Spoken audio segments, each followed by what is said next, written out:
Guys, gandang tanghali, no? 11:30 umaga. Punta tayo sa school Priority. for card viewing. Ayan. Init na init. Naka-schedule kasi ang grade 12 ng 11 to 12. So 11:30 na, naglakad lang ako. Umikot lang ako. Katabi ko yung school, pero may pader, kailangan umikot para makarating tayo sa gate ng school. So 30 minutes ang lakad. Nandito na tayo sa 11:30 na ng tanghali para sa card viewing ng aking dalawang estudyante. Ayan. San Pedro Relocation Center, National High School. Uwian na yung iba. Yung mga maagap. Ang isang bagay kasi pag ginagapan mo, makakaligtas ka sa init. Ito kasi schedule ng mga grade 12. Dahil matitigas ng kanilang balat. Go! Ning! Ito.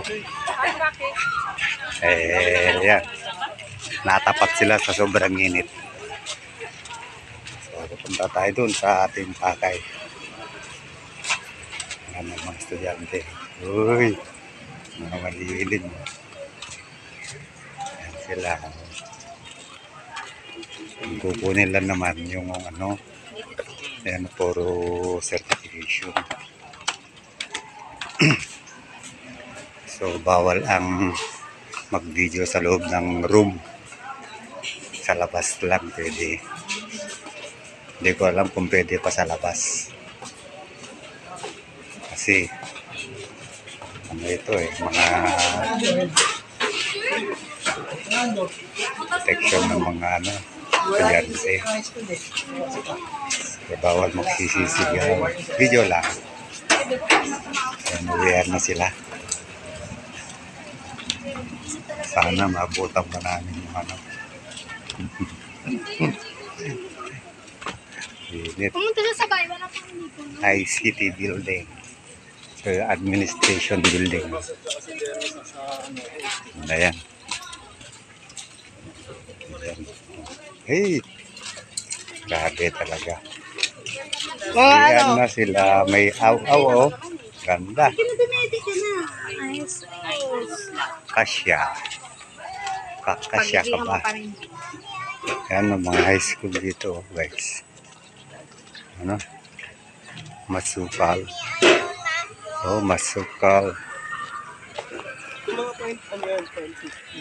Tabi rin nila mga kawayan na nagyayakapan. Oh.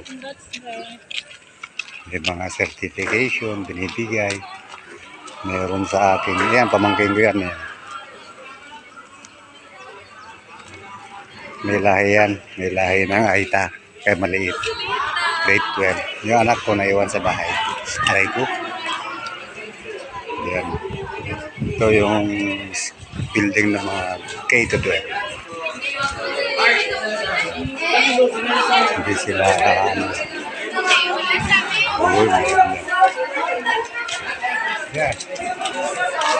Ano na ginagawa nila? Bibigay na rin.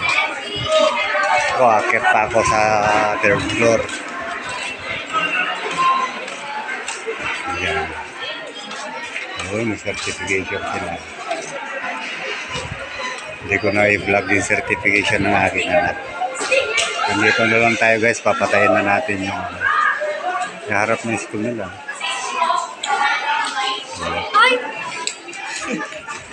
So, bawal yung mag-video daw sa loob.